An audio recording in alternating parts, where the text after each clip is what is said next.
June 5th, 1960. A peaceful holiday weekend in Espoo, Finland was shattered before dawn. At Lake Bodom, 4 teenagers, 2 boys and 2 girls, had pitched their tent on a small peninsula, planning a carefree night under the stars. By sunrise, 3 of them lay dead and 1 clinged to life. What followed was a decades-long mystery that still haunts Finland. This is the story of the Lake Bodom murders. Hello, and welcome to Deadliest Disasters. Lake Bodom stretches roughly 3 kilometers long and a single kilometer wide, nestled in a quiet forest area in Espoo, just outside Helsinki. Its calm surface, reflecting pine trees and distant hillocks, belied the horror about to unfold on its shoreline. On the evening of June 4th, 1960, 2 young couples rode motorcycles down twisting forest roads toward Bodom Lake. They were Nils Gustafsson, 18, tall and slender, an introspective youth with a fondness for music. His girlfriend, Mila Bjorklund, a 15-year-old with a bright laugh and adventurous spirit. Seppo Boisman, also 18 years old, Nils' best friend, known for his easygoing nature.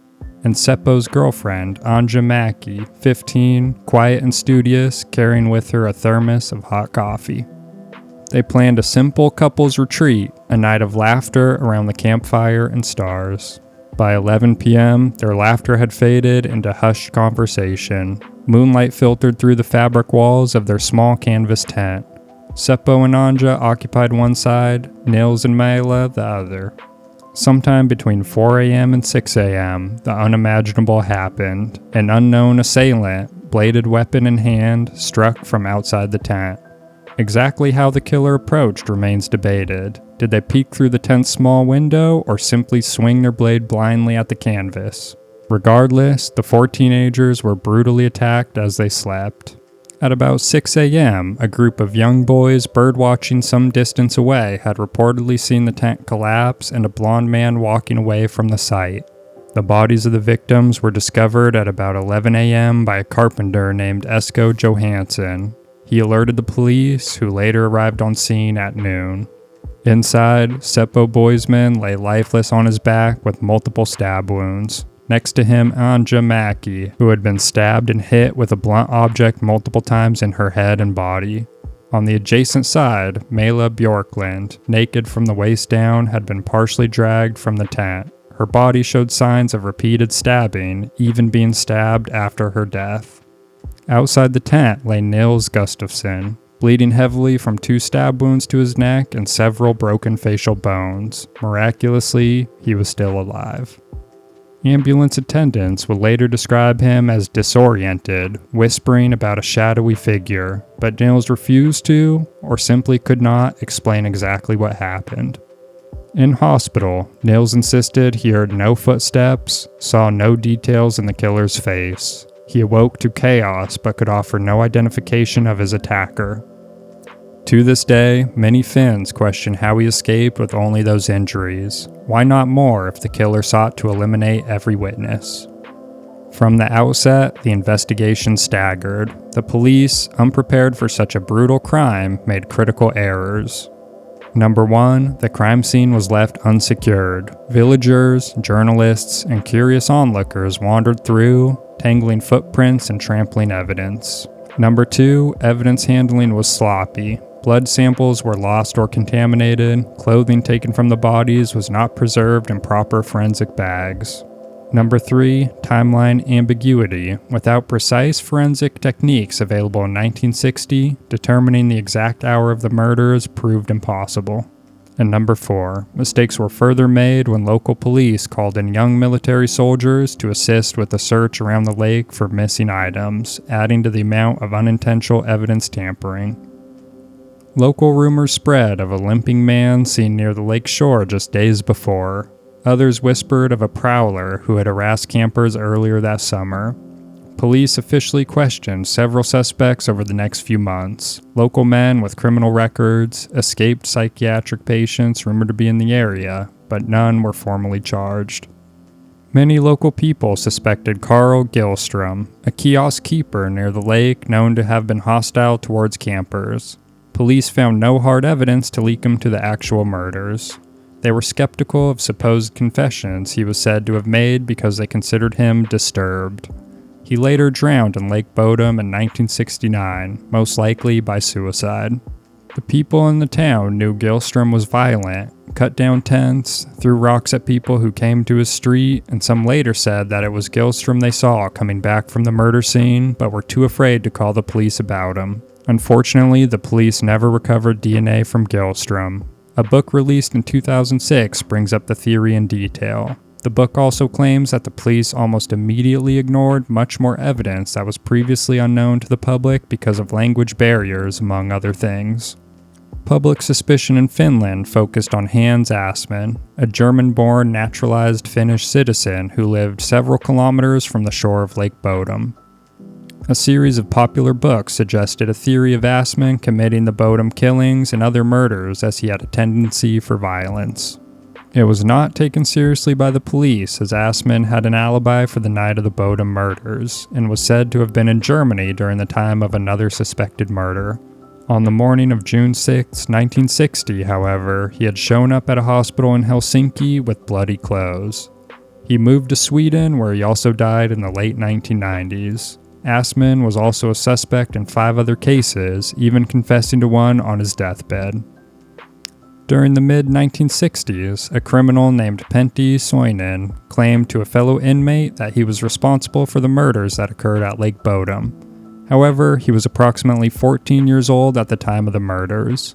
Many question whether he could have single-handedly overpowered 4 older teenagers, casting doubt on his involvement. But for decades, speculation always turned to the only survivor, Nils Gustafsson. Why, critics asked, would he emerge from the chaos with non-fatal wounds while his 3 companions died gruesome deaths? In the early weeks, police interrogated him extensively, but lacking evidence, he was dismissed as an innocent victim. By late 1960, fingerprinting technology had advanced, but no fingerprints other than those of the victims were found inside the tent. Nils' shoes, soaked in blood, were stored as evidence but lost in a later transfer. Many believed that if they never lost the shoes, they could have had a probable cause for arrest. Fast forward to the early 2000s, advances in DNA analysis and renewed public interest compelled Finnish authorities to reopen the case. Analysis scoured old photographs, re-examined clothing fragments, and most crucially, uncovered the untouched pair of Nils' shoes held in a forgotten evidence locker. Investigators believe the shoes bore traces of victims' blood near the right heel, suggesting a kick motion consistent with closing the tent flap. A forensic pathologist proposed that Nils' wounds might have been self-inflicted or staged to simulate a savage attack. By June 2005, public pressure and sensationalist media coverage had painted Nils as a prime suspect.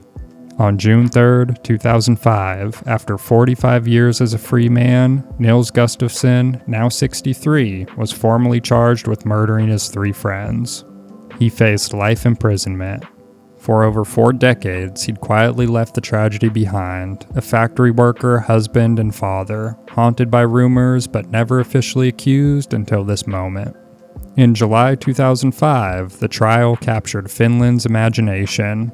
Prosecutors argued that Nils had motive, jealous youth emotions between territorial friendships and romantic rivalries. They argued his wounds were superficial compared to his friends, inconsistent with an external assailant's aim. And bloodstains on his clothing matched that of the victims, suggesting he dragged their bodies or concealed evidence.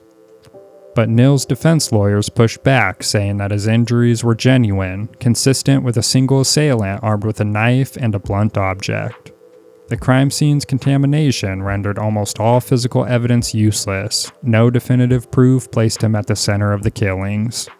Also, witnesses' testimonies describing a blonde man near the lake at dawn could not be corroborated. On October 7, 2005, the District Court of Espoo delivered its verdict, not guilty. The court cited insufficient evidence, flawed forensic procedures, and lingering doubts about any single person's ability to control the 3 victims within minutes. As he hugged his tearful wife, some Finns cheered, others whispered that justice had again slipped through the cracks. Nils fought back and took his case to the Finnish Supreme Court, seeking damages for mental suffering and defamation. He settled with the government for 44,900 euros. And still, no one has ever been charged for the Lake Bodom murders. The case remains officially unsolved. Over the past 65 years, countless books, documentaries, and podcasts have tried to unmask the killer. Conspiracy theories range from satanic cults operating in Finnish forests to a drifter rumored to have stabbed passing hikers. Some local folklore even suggests the lake itself harbors a restless spirit, condemning any who camp on its shores. Multiple theories and witnesses point to a man, light-haired and roughly 25, seen near the lake shore on the morning of June 5th. He vanished without a trace, no identity, no arrest. Some posited the killer was actually a peer, perhaps older, who resented the idyllic romance of the young couples. His motive, jealousy, misguided bravado, but no one ever confessed. And certain autopsy reports point to wounds consistent with a hatchet blow, yet no tool was ever recovered. A long knife wouldn't account for all injuries, suggesting perhaps 2 weapons in play. But to many, the only survivor's story never added up. Why would a brutal murderer preserve Nils' life while slaughtering his friends? Skeptics maintain he staged his injuries, inflicting a superficial wound to seem like a victim, but without solid proof, the court acquitted him. No single theory commands universal acceptance. Only one fact remains uncontested. 3 teenagers lost their lives and 1 survived with lasting impact, leaving the public to decide, what do you think happened that day? Thank you all for tuning in. Please like and subscribe and let me know what other topics you'd like me to cover. This has been Deadliest Disasters.